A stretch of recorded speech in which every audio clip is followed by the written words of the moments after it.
Sky over Normandy. The sky was a merciless shade of blue that morning, too serene for what was about to happen. It's strange how the mind clings to absurd details like that. I remember the exact shade of the sky, but not the face of the mechanic who patted my shoulder and said, "Good luck, Lieutenant Harris." Maybe because it felt like the last time anyone would ever say that to me. It was June 6th, 1944 D-Day, but no one called it that then. For us, it was just the day we went up into the storm. They briefed us in a cramped room that smelled of damp canvas and cigarette smoke. The chalk on the board sketched out the beaches: Utah, Omaha, Gold, Juneau, Sword. Names that, at the time, meant little more than abstract destinations. We weren't infantry. We weren't the ones storming the beaches with rifles in hand and sand in our boots. Our job was to clear the skies, keep the Luftwaffe off their backs, and make sure the bombers hit their marks. Simple in theory, impossible in practice. My squadron flew Spitfires. Beautiful machines, if you could forget they were made for killing. The engines roared like angry gods, and when you were up there, the world shrank to just you, your cockpit, and the distant hum of someone else's propeller. I've flown over the channel dozens of times, but that day was different. You could feel it in your gut, like the air itself was heavier. Somewhere down there, the largest amphibious assault in history was unfolding, and we were just another cog in the machine. I was lead wingman to Captain Elliot "Red" Morgan, a man who could make even the most reckless daredevil seem cautious. Red had a way of grinning at death, a cocky tilt to his cap that made you believe he was untouchable. We'd flown together since Sicily, racking up missions and kills like notches on a belt. Red used to say, "The trick isn't just surviving, Rob. It's surviving with a story worth telling." The morning sun glinted off his plane as we climbed into formation, his bright red scarf flapping in the wind like a flag of defiance. He waggled his wings at me, our unspoken signal, "Stay close, kid." I rolled my eyes, but I stayed on his 6. I always did. The first engagement came quickly. Too quickly. We spotted a formation of Messerschmitts cutting through the clouds, their engines howling like wolves. It was chaos the moment we made contact. Planes darted and spun, bullets ripping through the sky like angry bees. You don't think in moments like that.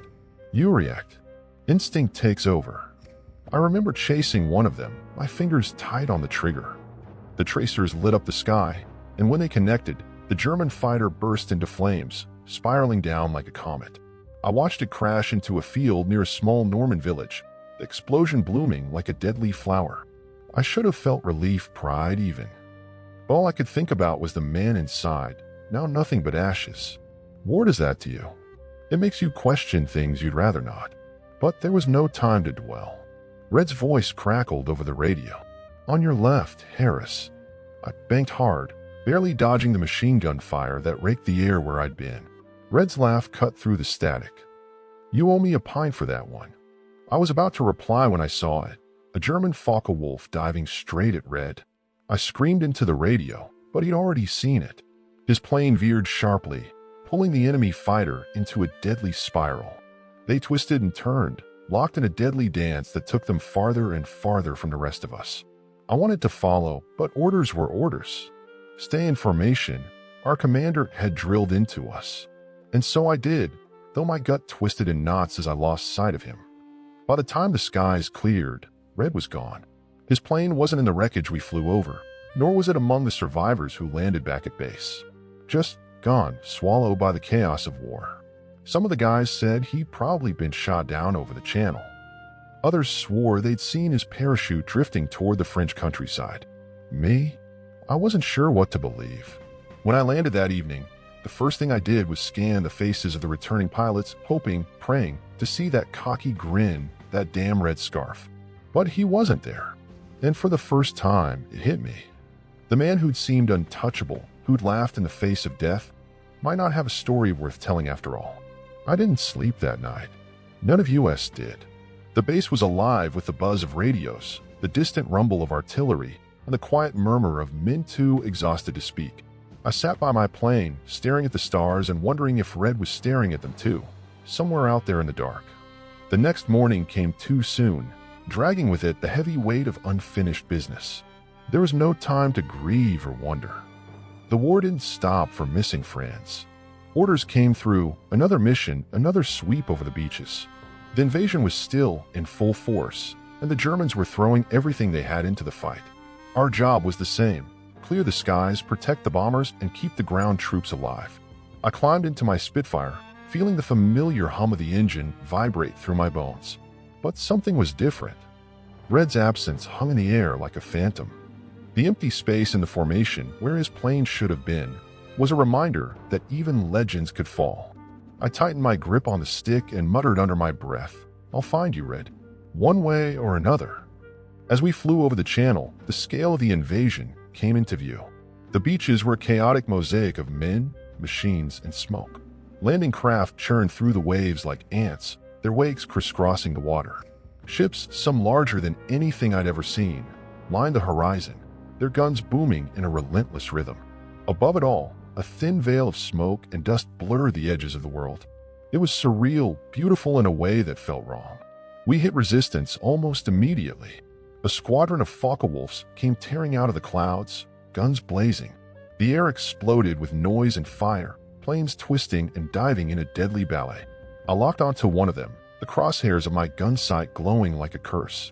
The tracer rounds tore into its fuselage, and the plane burst into flames, spiraling down toward the sea. One less threat, one less soul. But there was no time to think about that. Another German fighter was on my tail, its bullets slicing through the air, so close I could hear them.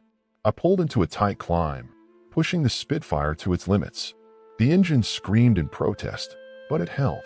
At the peak of the climb, I rolled over and dove, coming up behind a German. My fingers tightened on the trigger, and in seconds, his plane was nothing more than a plume of smoke on the horizon. The fight dragged on, every second stretching into an eternity. Planes fell from the sky like leaves in a storm, each one a reminder of how close we all were to death. But amidst the chaos, I caught a glimpse of something that made my blood run cold. A Spitfire, far below and to the east, trailing smoke. It wasn't in our formation, but it was definitely one of ours. And it had a splash of red near the cockpit. Red. The name slipped out before I could stop myself. My heart pounded as I peeled away from the formation, ignoring the radio chatter demanding I return. If it was him, if there was even the smallest chance, I had to know. I had to see for myself. I dove after the plane, watching as it wove through the chaos. It was limping, barely holding together, the smoke thick and black. But the pilot was still flying, still fighting to stay in the air. He dipped low, skimming the treetops of the Norman countryside, and I followed, the world blurring into a haze of green and brown. The ground fire was brutal. Machine guns hidden in the hedgerows lit up the sky, their tracers zipping past me like fireflies.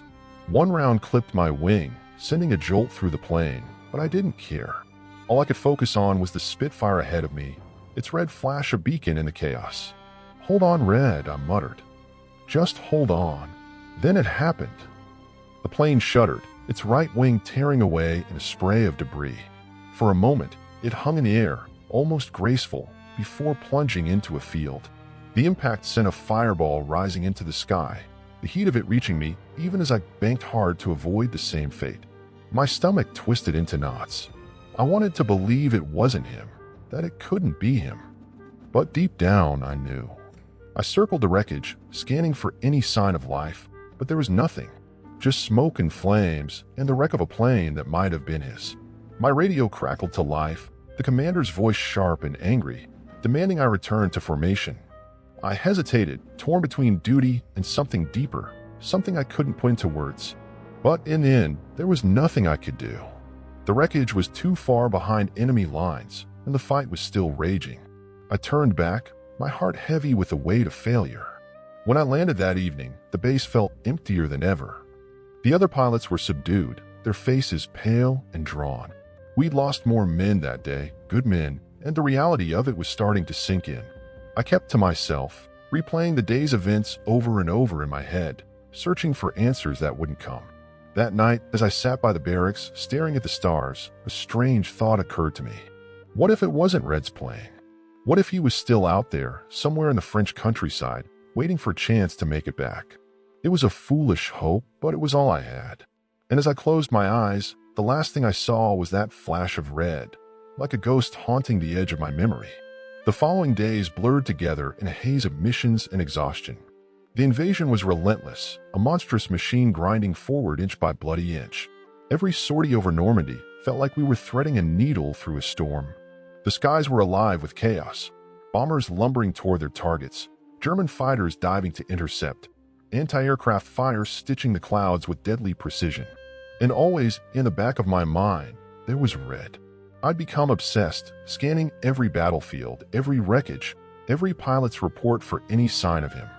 I didn't tell anyone, of course. The war left no room for sentimentality. But I couldn't shake the feeling that he was still out there. Maybe it was guilt. Maybe it was denial. Or maybe, deep down, I just needed something to believe in. Then, one morning, a rumor swept through the base like wildfire. A French resistance cell had contacted Allied command with intel about a downed pilot. An RAF officer, they said, alive and hiding near a village called Saint-Laurent-sur-Mer. My heart leapt at the mention of it. The odds were slim. It could have been anyone, but the timing, the location, it fit too well. I couldn't ignore it. I went straight to the squadron commander, barely keeping my voice steady as I made my case. "Sir, I'm requesting permission to investigate the report." He didn't even look up from his map. "You're needed in the air, Harris. We've got 2 sorties scheduled today. I'm not sending a fighter pilot on a wild goose chase." "With respect, sir," I pressed, "if it's Captain Morgan." "It's not," he cut me off, his tone cold. "Morgan's gone, Lieutenant. You need to accept that." I stood there stunned as he turned back to his work, dismissing me without another word. But something in me snapped. Maybe it was anger. Maybe it was desperation. Either way, I made my decision right then and there. If they wouldn't let me go, I'd go on my own. That night, under the cover of darkness, I slipped away from the base. It wasn't hard. Security was lax. Everyone too focused on the front lines to notice one missing pilot. I borrowed a jeep and headed west, following the rough coordinates the resistance had provided. The drive was long and nerve-wracking, the roads riddled with checkpoints and debris. But I kept going, fueled by a stubborn hope I couldn't explain. By dawn, I reached the outskirts of Saint-Laurent-sur-Mer. The village was eerily quiet, its narrow streets lined with crumbling stone houses and shattered windows.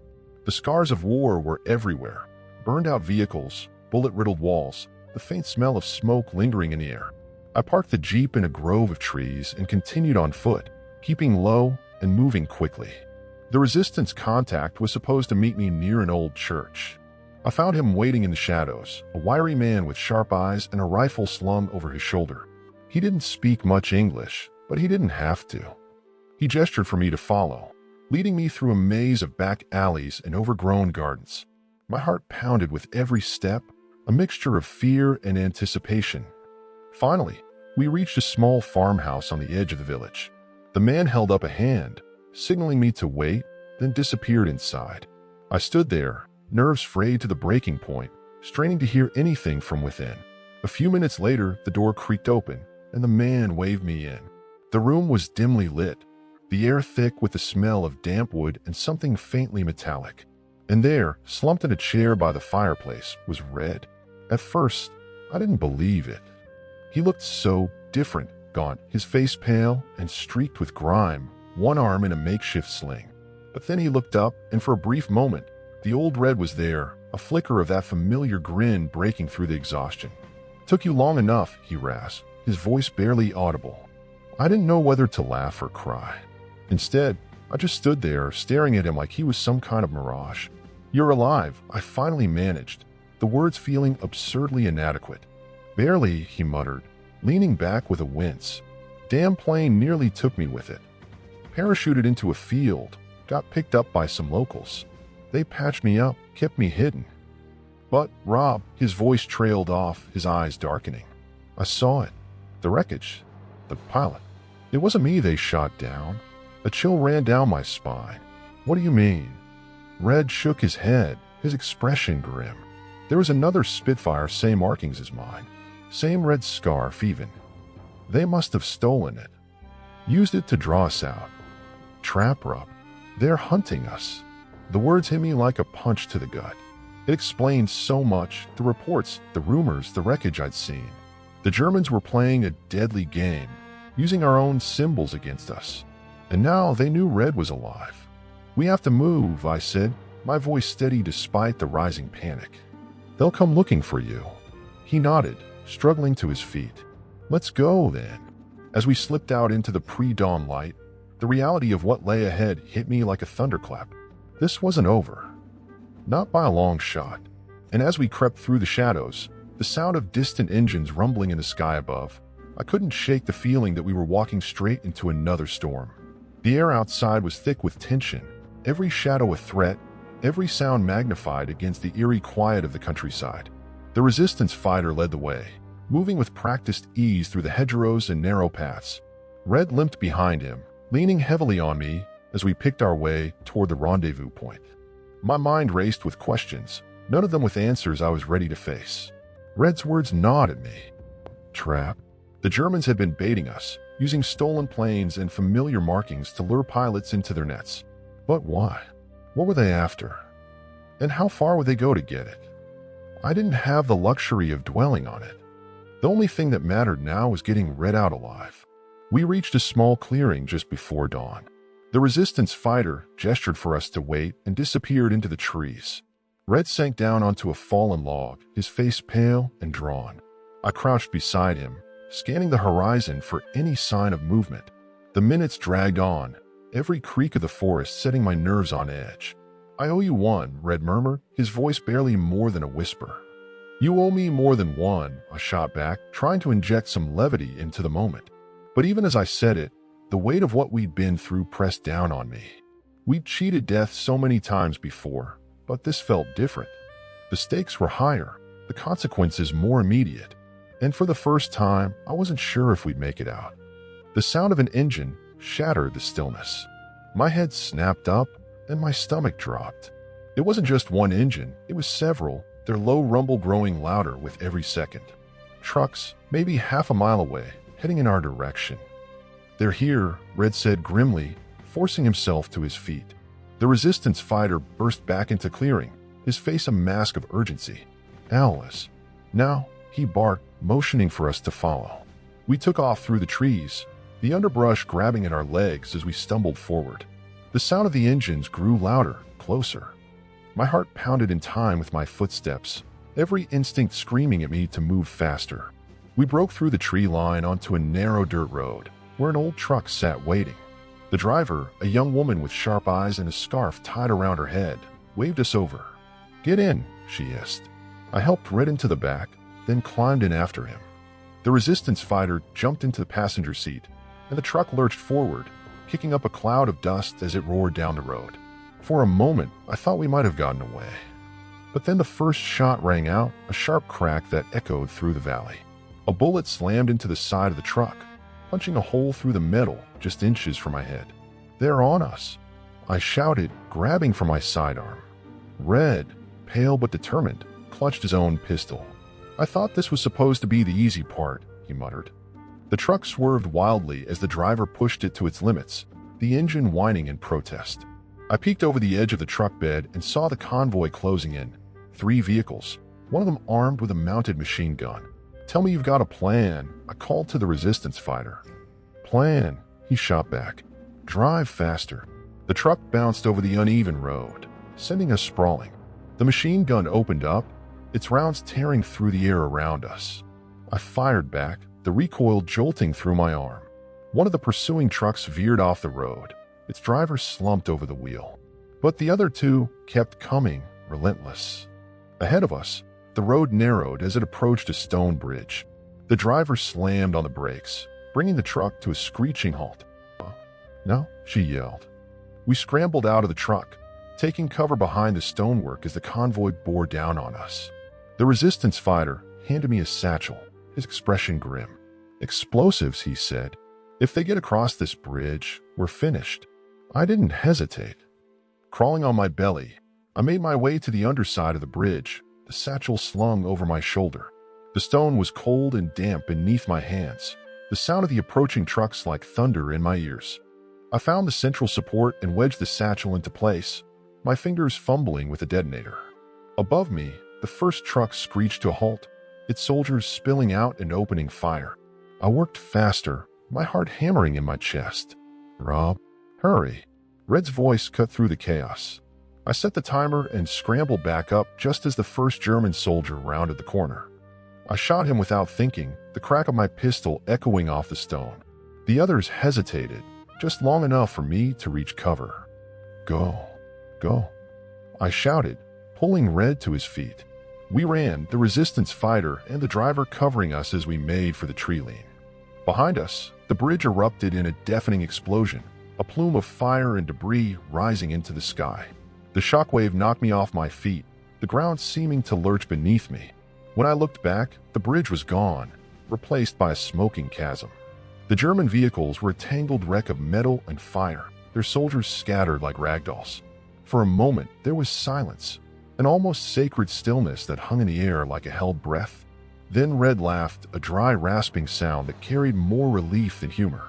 "You always did know how to make an exit," he said, clapping me on the shoulder. I smiled, the tension draining from my body. But even as we disappeared into the trees, a nagging thought lingered at the back of my mind. The Germans had been hunting us, and they'd failed. But they wouldn't stop. Not now. Not ever. And as the smoke from the bridge faded into the dawn sky, I realized that the war was far from over. For any of us.